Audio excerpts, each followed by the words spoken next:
Good morning, folks. This is Brian. Hey, just spent the weekend in Ann Arbor at ChaosiumCon.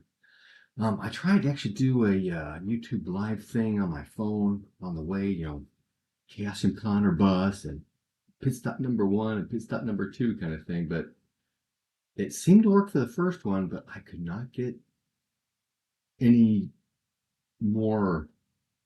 It kept going to the YouTube um, users guidance stuff about don't do this, don't do that. What's going on? I tried to capture a couple of the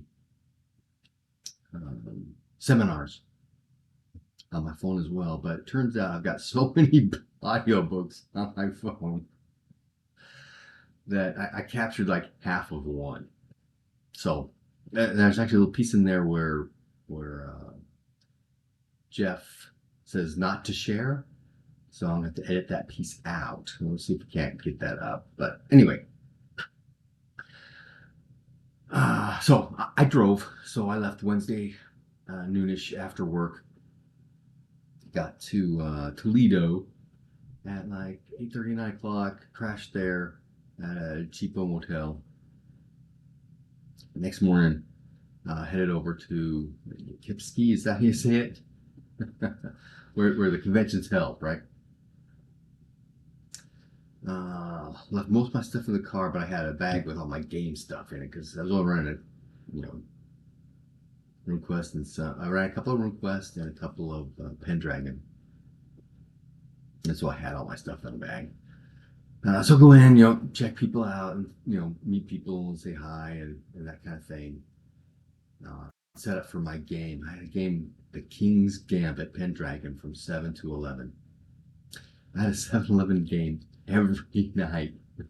So at the end of the day, I didn't have time to come back, and I had my work laptop with me, so I was hoping I might be able to record at the end of the day kind of stuff. But by the time 11:30, 12 o'clock came around, I was pretty much done. So none of that. But anyway, King's Gambit.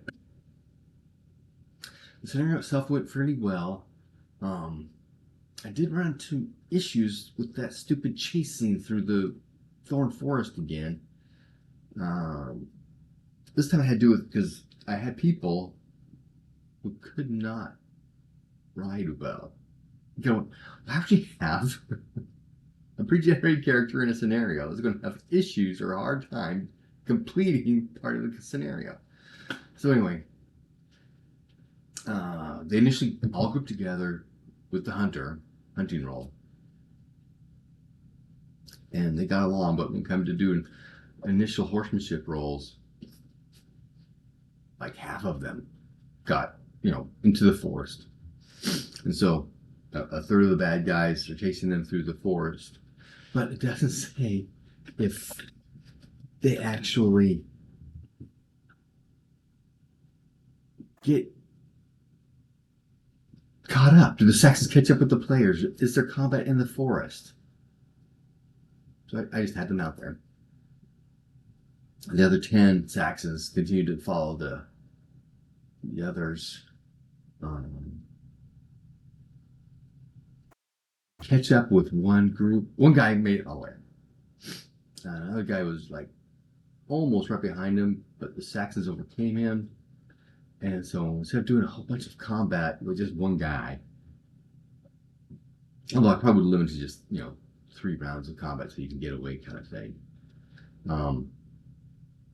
Had to do opposed horsemanship rolls. Can you bypass them kind of thing? And he did, and then he got out. And then eventually, everybody who was in the forest did in fact make it back to the road. But it doesn't say at what point do they come back on the road. Do you continue? Does each in the forest turn equate to a segment in the chase, so that you come back onto the road further down than when you came off? I think about it, I probably should have done that. Just move them through the forest along the path kind of thing. But I didn't. Brought them back when they went off, and eventually they catch up, and some of them actually, catch up to the Saxons as well. Again, just post horsemanship stuff to bypass them. And at that point, the Saxons would have made it to the end of the chase, so I just took them off, and then the last person made it happen.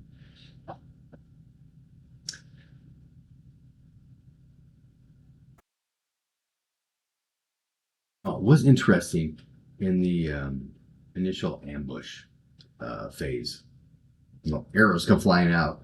One of the guys specifically went to drive his horse towards the archers because he's going to just mow through the archers. So after all the arrows come down, we roll through. Nobody really got hurt. I think somebody took a couple points of damage from one of those, but generally, and one guy critted his horsemanship and critted his dex to keep his shield interposed, and so nothing hit him. But a couple of horses got nailed. So some, controlling your horse and somebody. No, I think maybe lost some horses, so they didn't have to share the ride. But that went on pretty well. Back to the end of the chase, they get to Sir Blaine's. The name of that town, I can't pronounce it. And one of the knights was good at oration and very decent at courtesy. So you're supposed to. There's first a whole suspicious trusting thing, and one of the guys real trusting right out of the bat, and he just, hey, this is what's going on. One of the guys had choices, and he backed that guy up, and everybody else was, made their suspicious, so they didn't say anything. So they brought them to the steward, and they did their thing, make the courtesy roll, make the right roll, made that. Okay, yeah, no, you're right. We need to do this. Take you to the Duke. And they get to the Duke, and the Duke catches up with the fleeing army. Write them down like dogs. And so I didn't do it earlier, but I had the players go ahead and roll hate Sir Kinwolf. That guy sacks at the beginning of the scenario. And then the guy with the highest hatred, I had him see, there's Kinwolf, so they had the battle out. I should have had, everybody made their valor rolls, by the way, so everybody went, to the army. And I probably should have done everybody. I just did the Kinwolf guy. You just rotate around, everybody does a round of combat, everybody does a round of combat, everybody does a round of combat, kind of thing. The session ended, it went pretty well. Okay, Friday morning I had a couple seminars. How to make Glorantha yours. This is the one that Jeff had that I was trying to record. And most of it had to do with, start out small, any GM recommendations to say, start out small, your village, your town. Start out with, Orlanth and all that kind of stuff, and, then the Lightbringers, and then, from there, slowly expand. And I did a similar sort of thing when I first started. I probably got a video on it somewhere about how, okay, Broken Tower, Sunstone Temple, Trade Time Festival, and then, okay, from there, with the campaign arc I had built, and what fits and worked me through, and that's where I ran into, okay, I'm looking for these things, and I just dug into those. I pulled them out, converted in a scenario. This looks just like something I saw before. Oh yeah, this is just like Thanatar, or close enough. So it's all Thanatar stuff, and that's why I read Thanatar. And those are the bad guys were Thanatarians. So that's how I've been diving into Glorantha, one little piece at a time. Like right now, I'm trying to dig into Empire of Worms Friends, because what's happening in my scenario. And while it does look like Chaosium will be coming out with some Draconic Illuminations somewhere along the line with the series of Cults books. Oh, by the way, they did have copies. Well, the Persepedia they had an initial run of, so I got a copy of that. And the Lightbringers, Earth Goddesses, and shoot, I forgot the third one. So these three are printed, but they're not in place yet to provide for purchase. They don't have the PDFs out yet, so maybe they're at the printers. But they had some copies there, those three. And there's some discussion about, hey, I'm so interested in the sea gods. Like I think, well, players aren't, we're not playing Lukodu, mer people kind of stuff. So that's further down the line. The last one's going to be Chaos, because all of these cult books are player facing. So last one, Cults of Chaos, is GM facing, right? Because players should be doing chaotic people, right? So that's it. Plus, there's the whole publication process. There's a marketing issue with trying to get them all out at once, and then there's an inundation on the player side of, why buy all this stuff? No, you don't. Here, just give me two. That kind of thing, right? What else? They also discussed about other lines coming out too. So there's this thing called the City of Bones, which is Pendragon Fairy stuff that's in the pipeline somewhere. That has been in the pipeline, so it'll be coming out, kind of thing. All right. Then there was Chaosium with Rick, and Rick has this list of every publication Chaosium has ever made, every edition, every printing, so we could track all that stuff. It's really cool. And so we went through talking about the different things and having stories about different stuff and that kind of thing. It was great. And then from 2 to 6, I ran the Broken Tower.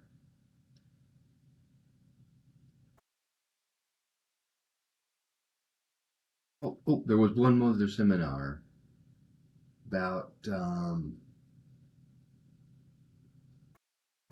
podcasting, maybe, but it was with Seth Sarkowski and this other guy. And most of what they talked about was modern age Cthulhu. People talking about technology and how technology ruins the investigation. You go, no, it doesn't. In fact, it makes it worse because, you go stuff up on the internet, but really, is it on the internet or is it behind a firewall, a paywall? Or not everybody digitizes all their old stuff. Or was that newspaper from the town that's trying to investigate the ancient deaths did they even publish anything because some new guy came in and bought it out, and he's not going to worry about the old stuff. He'll start digitizing his new stuff. Well, that kind of thing. You're still going to have to go back to the library in places and go back to the old town and that kind of thing. So there's still that happening. And then there's the whole, aliens and stuff use technology. You talk about a couple scenarios where, the bad guys are plugged into the internet. They're watching the players. They're GPS tracking. They're listening in on their phone calls. That kind of stuff happening. So if you can do it, so can they, right? And then I did the Broken Tower. One of my players is a Runequest player. In fact, he's a GM for his group. So he knew a whole lot of the rules as well. And because it was a long day, I was getting my house rules confused with publication rules, and so you don't want to be doing that at a convention game. So there's a couple times where I make a statement, goes, well, and then he'll back off. He'll just kind of stand, but you're the GM. And I go, yeah, you're right, though. So it got a little, not twitchy, a little rough a couple times, but nothing bad. And the whole scenario itself went well. We did have two new players. They're Cthulhuists. This is the first time they played Runequest. I could have focused more on pulling them in. They just kind of rode along with the scenario, but it was fine. It worked out.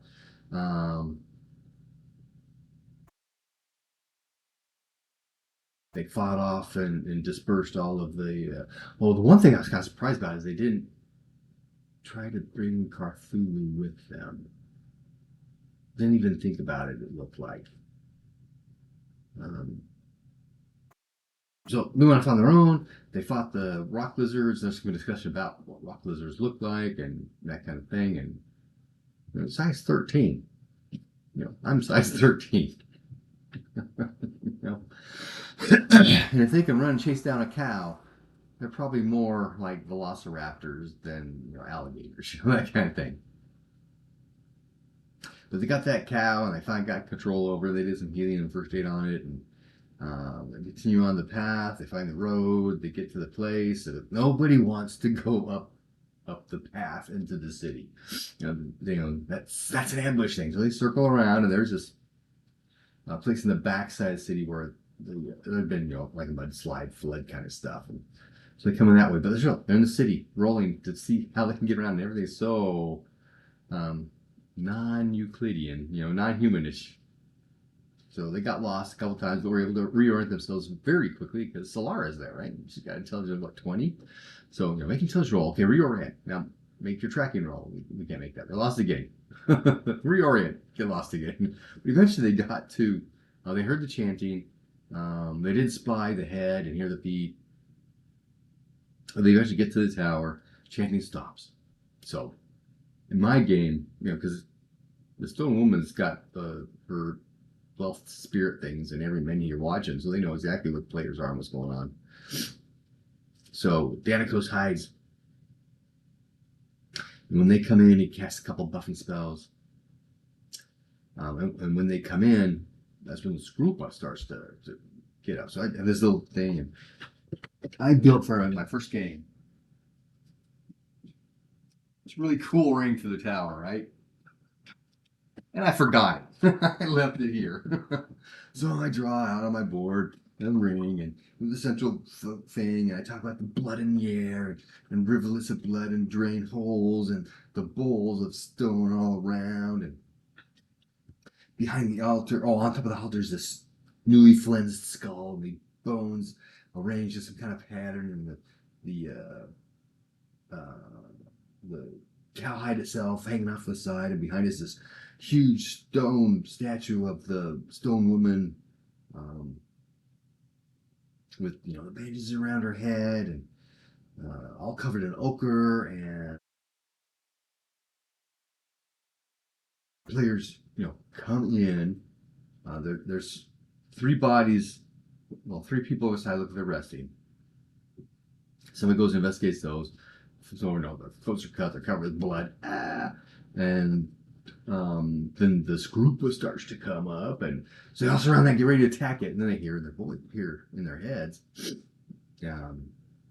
the Stone Woman talking. She says it 3 different times in 3 different languages, and I did some kind of not modern language. Well, I used modern language. One of them was Icelandic, and one I think was Greek. And then there's Shortling, which we use English for. So I actually say these words out in these foreign languages for the players. So it's kind of cool. I like doing that. Oh, and nothing like with Thalo is one thing I forgot to do was always looking for the spirits, right? But every time somebody says Stone Woman, Stone Woman, if you see the Stone Woman, you should run. Players always seem to get kicked out of. Okay. So here, this group is coming out. Every move he moves to attack, they hear the voice. So I stop. They're listening. And I hunger, will you feed me more? And then this conversation starts going on. And they make a deal for half the cattle. And somebody stayed to be here. Oh. She's making a deal with half the cattle.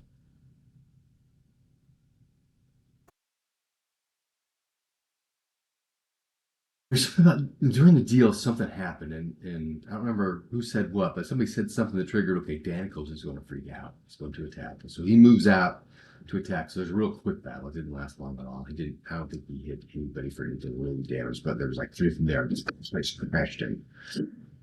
Even with all his buffing. Because, he did fanaticism, so he didn't have any defense. And, the first thing he did is take his leg out, so it goes down, so we got it at 135%, down to 68 or whatever it is. Yeah, that did not work out well. But now that Danikos is gone, she needs somebody, a servant, to do the feeding. So one of them volunteers to stay behind with the deal, understanding that somebody else will come through. They'll get somebody to either stay permanently from clear wine, or they'll have some kind of rotation out here, right? And so they go out. They at first, okay, where are the cattle? And they'll be picking. Okay, you guys do fine. They're over here. So they start listening out, and it was a Solaris player. He says, okay, there's 54 head of cattle here, but there were 60 taken. So we're going to take 30. But once they get to 27, they start to bring 28 out. When the West comes out, no, I said half. And so there's this little confrontation there between the players and stuff. And they kind of turn to Vasana. Okay, Vasana, you're the leader. What do you say? Let's just take what we can and go. Let's just take what we can and go. So 27, and they go. And they get back, and that's the end of the scenario, right? It went pretty well. We're at 20 minutes, so I'm going to cut off here, and we'll do